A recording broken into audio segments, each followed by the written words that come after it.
Right. Custom live streaming.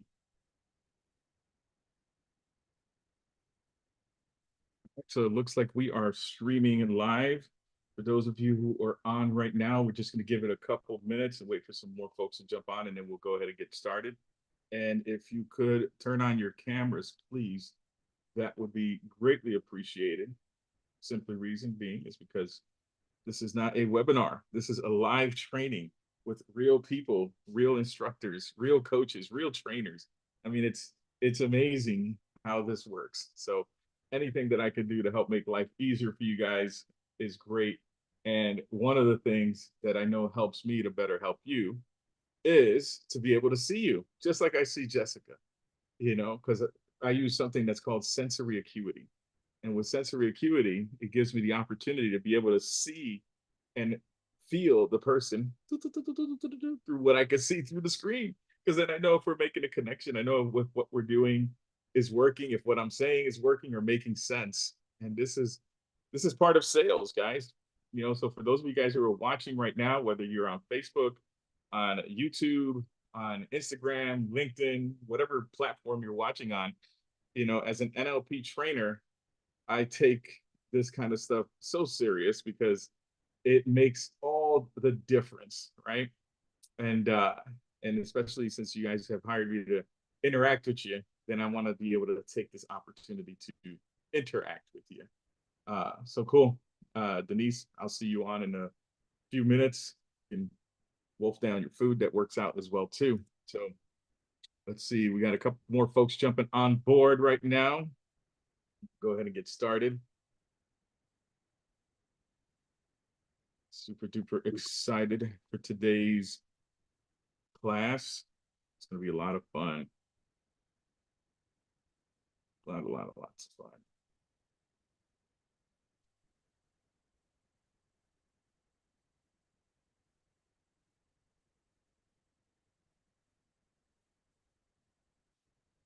All right. Let's give it one more minute and we'll go ahead and get started.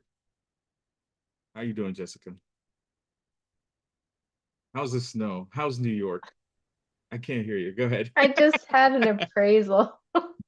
You just had an FHA appraisal? And I learned something. Because you know how on a lot of appraisals, the appraiser points out that the hot water tank doesn't have a pressure relief valve. Yeah. Well, my guys just happened to be home and he said, "Do you have a broomstick that we can use to kind of cheat the system a little?" And I've never had an appraiser do that. And so now I'm going to have to carry something around like a PVC pipe, like a threaded pipe, so that I can put it on every time I have an appraisal that doesn't have a pressure relief valve. I never even thought about that. Wow. Are you going to get a pickup truck like one of those Ford F-150s and drive around with a toolbox and all that other good jazz now? No. Okay, No, good. just the PVC pipe. But I never even thought. He goes, I don't want to charge the buyers another $150 to come out, and I don't have time to come back out. So I said, oh man, I said, so my seller just happened to be home and he just cut a chunk of a broom handle off that looked kind of like a piece of copper, and it worked. He Look goes, at that. "Oh, happy." I said, How cool is that? I said, "What do you think about value?" He goes, "You guys priced this right." I said, "Okay." He's like, "I'm not supposed to tell you that, but he's like, you have no problems here." I said, "Thank you very much," because now I came, Yeah. my 65 years in the same family, because the parents built the house. It just, moving on is hard, and now their anxiety is a lot less. Awesome. So great job. You did the job of a professional real Ugh, estate in upstate New York. Congratulations. psychologist. Those of you guys right now, make sure you connect with Jessica Herda from Connecticut and upstate New York, real estate agent, connoisseur. So awesome.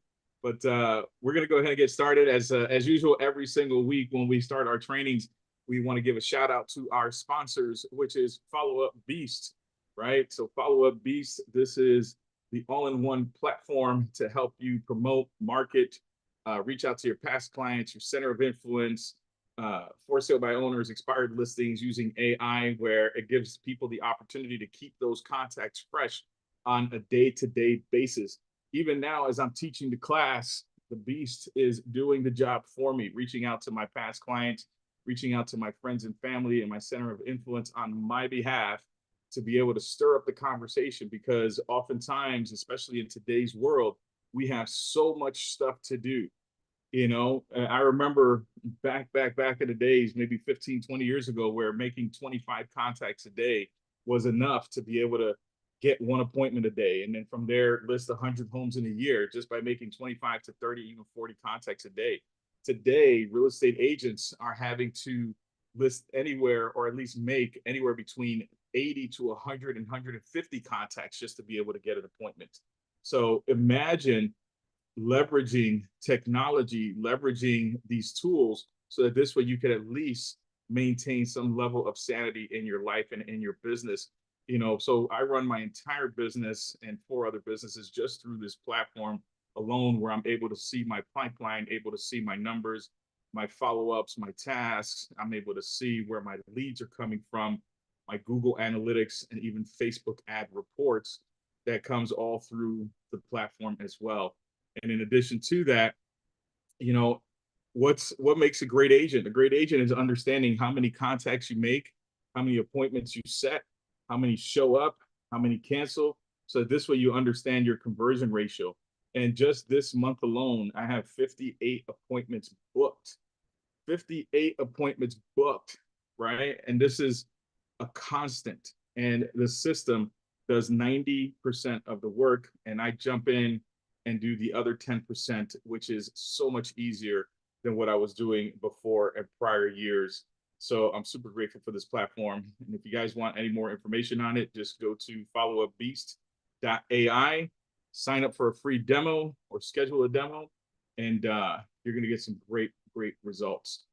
So now, just jumping into our class today, we're going to talk about overcoming the real estate rejection or real estate lead conversion mastery, or overcoming rejection. I'll start over. So we're going to talk about overcoming rejection, real estate lead conversion mastery. And before I jump into this question, and for those of you guys who have your camera off, thank you, Denise, for jumping back on. And for Heather and for Hannah, if you guys can turn on your camera, that would be great. It definitely helps me to be able to make a better connection while I'm teaching, and it helps me to know what's going on in your world as well too, so that this way I can better support you. But I want you guys to take a moment and reflect on this question that I'm about to ask you. Can anyone in this room right now share a recent experience where you faced rejection while trying to set a listing appointment? Anyone? Show of hands. Can you share a recent experience? Or even a buyer appointment, or any kind of appointment, a listing appointment over the phone, that you just pretty much got stopped cold? Because here's the deal. The reason why, oh, great, Denise. Well, Denise, you that's all your listings to your agents. Well, you're in that level of mastery. Okay, Denise. But I'm sure if you could think back to when you were just a little itty bitty, beginning real estate agent, just hatched out of the real estate school egg, and you face those rejections. For some of us, because it's funny, my VIP group, I thought at first my VIP group was going to be loaded with brand new agents, and I have agents that are like 15 years and up in my group. So sometimes it's difficult to remember these things. But anyone, if you can remember, and even if you're watching on Facebook or if you're watching on LinkedIn, what approach did you take when you got that rejection? Okay. I want you to think about it. I want you to share in the comments, because here's what's happening.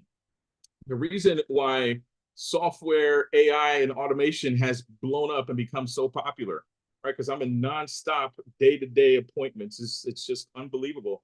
Is because real estate agents, and most people, not just real estate agents, most people hate rejection.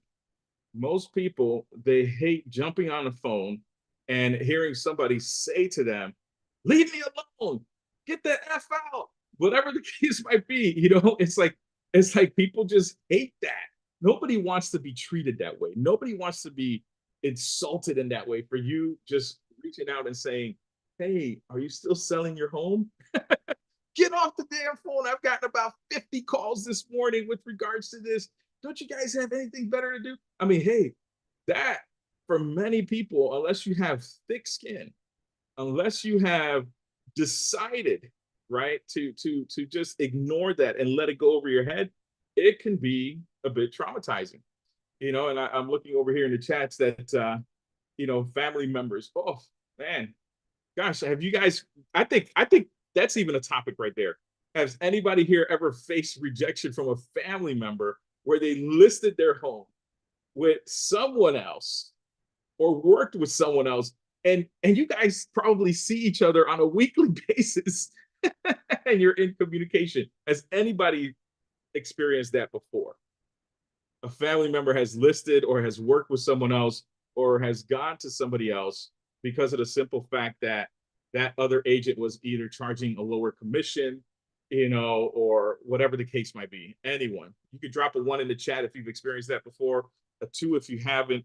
I totally get it. Everybody's business is at a different point.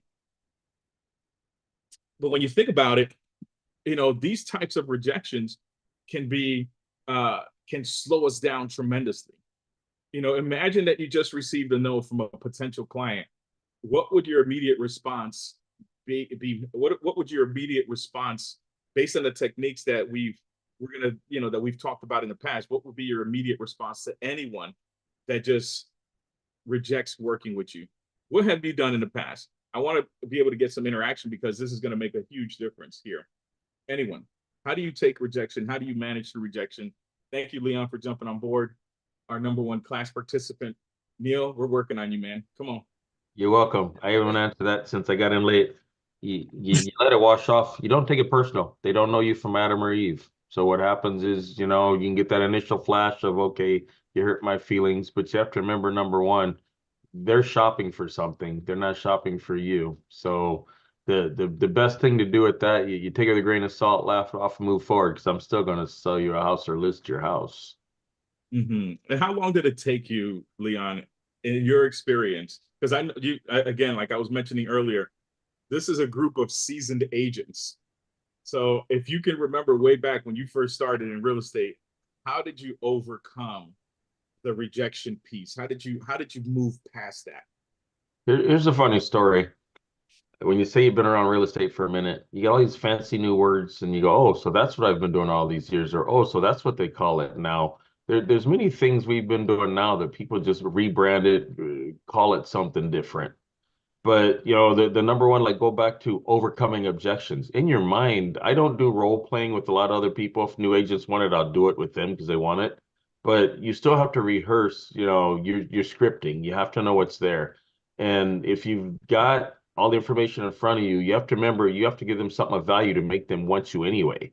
So Mm-hmm. the biggest thing I tell other agents, you're going to be agent number 80 calling them, and you're going to catch the hell from the first 79. And you just have to remember that you don't take it personal. And so you try to focus them back to the point that you're calling. Sometimes the relationship just ain't good. That's okay. If I still have you in a sense of the word, I'll make your referral. But Mm-hmm. do not take it personal. It's business, not personal. And when you try to stick to that, bring it back to that, it's better because they usually wind up apologizing to you for taking out on you. And then you get the full story. And at that point, listing is the key. Wow, I hope everybody's listening to this because that's super powerful. It's not personal, right? It's not personal whatsoever. And Denise, you were mentioning here in the chat that you promote the service side of our industry of your. Can you explain that a little bit more? Like on muting. Sure. I mean, it's promoting what we can do and what we're good at, why we're there to help them. Done numerous social media posts on this of, why use an agent full stop. It's about the personality, and we know their neighborhoods, we know what, they're looking to sell, they're looking to buy. We gain their trust and work with them to get the best end result. And we have their best interest at heart and in mind when we're on either side. So it's really getting them to understand what we do, why we do it. And, for me, it's about helping them obtain their end goal. But also, a lot of times you have to give that little constructive feedback on what to do before the property goes on the market. Clean it up. um, get the chip paint off or add a handrail or, whatever the case might be, just to make it get presentable. And then explaining the things about open houses and why they're important. You don't just want to bypass those. End of the day, those are great for us, people, agents that have been around for a while and brand new agents. It's how you connect with the market. Absolutely, 100%. And folks, today we're just not going to be discussing lead conversion. What I want you guys to do is, and I love taking people through a little bit of a journey. It's reimagining your position as a real estate agent through a different pair of lens. So if you can just take a moment, remove the current real estate agent glasses that you're wearing and throw on a different pair of glasses, and just prepare yourself to embark in a little bit of a mini journey to where I'm going to show you how to change your perspective and how you can perceive, and handle the no's that come in your profession in a different way. Imagine that you're an alchemist, okay? And you're in your ancient workshop, you're transforming ordinary metals into gold, and each no that you encounter in your business is similar to a base metal waiting for your alchemical skills to transform it into an opportunity. It's very similar to, for example, picture a stage actor. Okay.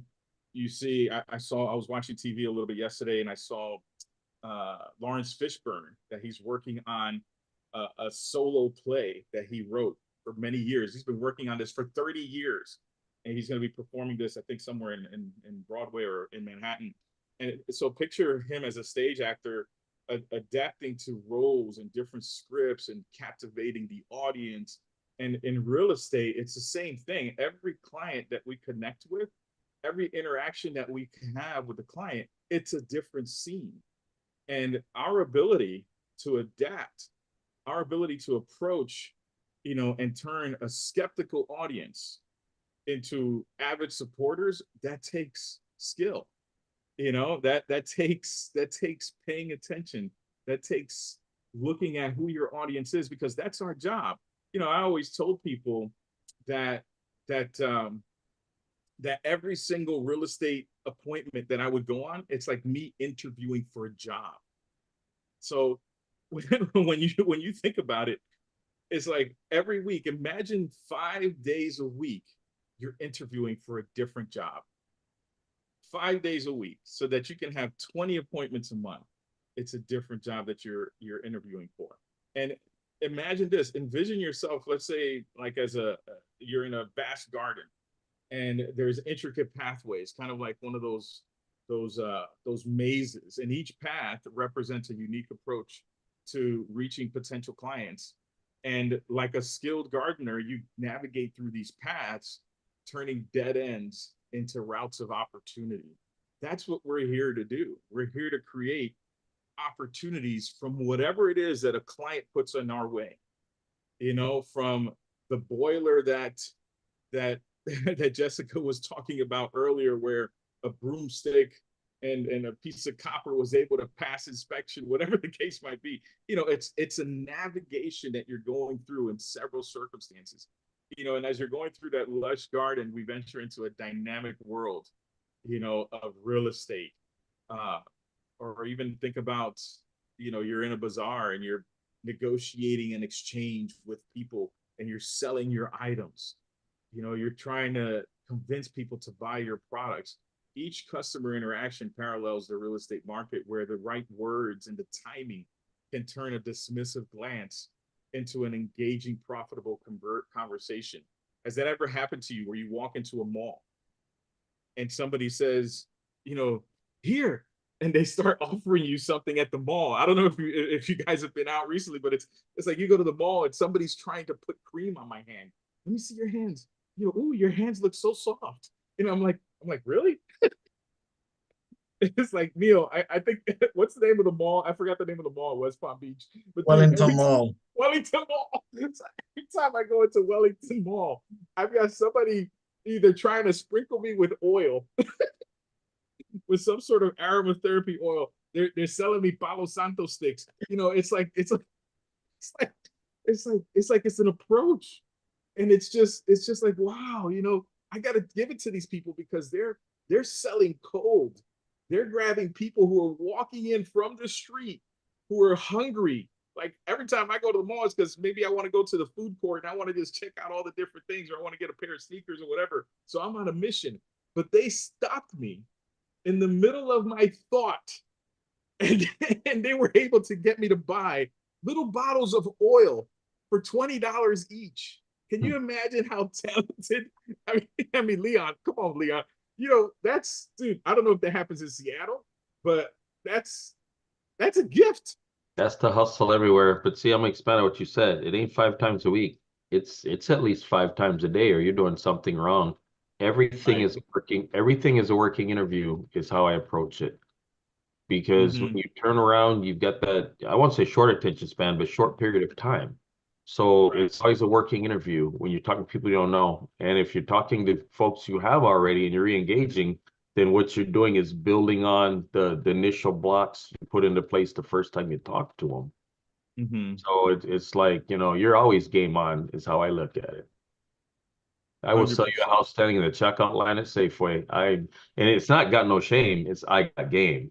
So it's Mm-hmm. like you have that thing to remember. It's always a working interview. Absolutely. Anyone else got a story to share? Anyone else? I mean, if you haven't been through this, then the winter has gotten to you. You've become cabin fever, man. It's like get out of the house, get out of the office, go out there and start seeing people again, because this is what's happening out there. And here's what we're gonna do. We're gonna jump into the meat potatoes of this class today. And I appreciate you guys just hanging in there, persevering with my little stories, because here's the thing: stories creates connections. So that's the first thing that I want us to take away is stories create connections. And when you're in a listing presentation, when you're in a buyer presentation, you've got to have your arsenal of stories in your back pocket. If you are not a storyteller, I want to encourage you to become a storyteller. When you're a storyteller, I mean, think about it. Do you remember just talking to your kids, your grandkids, or other people, and you start to tell them a little bit of a story, and their eyes just get big, and they start looking at you, and they're like, "Oh," it starts drawing a picture in their mind, like Leon said, and they start imagining. You know what? You're right. And then what happens is when you do these presentations and you're having a listing appointment, you're connecting on so many levels. You're connecting with the auditory, you're connecting with the visual, you're connecting with the olfactory, especially if you come in and you bring something that you found out was good that they enjoyed, right? I remember when I would have an appointment with certain families, and we hit it off so well with the listing presentation. They would go into the fridge and take out that special sauce or take out that special cake or whatever the case might be that they were working on just for their family member, but they wanted to share it with me because they were so grateful that I connected with them on a deeper level. That is not scripting, folks. You can't read that in a script. That is understanding human behavior. Understanding that just as we don't like rejection, they don't like rejection either. And the moment that they say they want to list their house for 500,000, and we say, 400,000 is the real price. Oh, that's rejection, folks. That is rejection. Go ahead, Denise. You've got to be yourself. Too many people in our industry want to emulate somebody else. And that's when they lose that respect and that buy-in from your clients. You've got to be yourself, be advisory, and be respectful of them, and be informative. Talk about, the things that you know about the business. Yeah, I agree with that. The stories break the ice, and you've got to have something in your arsenal with that. But it's also being professional and, leaving them with something, whether it's, a full CMA package or just a one page that talks about how to list their property, but leaving them with a taste of who you are as well. You have to remember that not only are you trying to assess them to get a feel for them, but they're also assessing you. It's interview both Yes. ways for sure. Even the stories, if they got a sense of humor, somewhere in there, I'll pop something there and say, I'll tell them about, don't laugh at me, but let me tell you a story real quick. And I'll tell them something about me. And they'll start laughing about it, and I'll laugh them, okay, go ahead and laugh. But it's the human side of you, it's a relationship. If they're more strictly down to business, it ain't here to crack jokes. I've had people where I come in on a listing presentation and they want to get right down to business. And I tell my agents this, if you're walking in there and you already have the listing, I'm not here to go through the whole damn presentation. I'm not giving you a whole spill. We're gonna go through the stuff. We'll get to the meat of the matters. I'm gonna get them signatures if I need signatures. And I do so much digital online that the only thing I'm looking to have them sign is a listing agreement to lock them in. And then my thing is showing them how I'm making their stuff easier by letting them get this online. But like I said, you always have to remember that when you sit down with them and you're sizing them up, they're sizing you up too. Right, 100%. I love that. It's knowing your Love that. audience, isn't it, Leon? Knowing what you're going into.